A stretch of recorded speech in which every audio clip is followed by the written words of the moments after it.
Hello everyone and welcome back to another video from Crazy Gamer.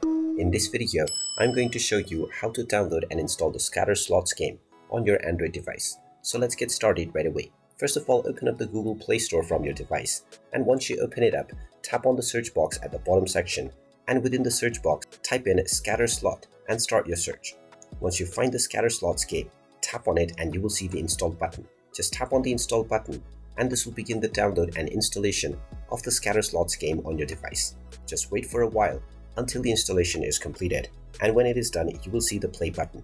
You can then tap on this play button in order to open up the Scatterslots game right away. Once the game has been opened up, you can proceed forward with logging in to your existing account or signing up to create a new one in order to start enjoying the Scatterslots game on your Android device. And there you have it. That is how easy it is to install the Scatterslots game on your Android phone.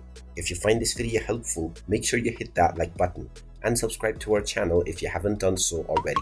Also ring that notification bell to never miss another update from us. Thank you for watching and I will see you again in the next video.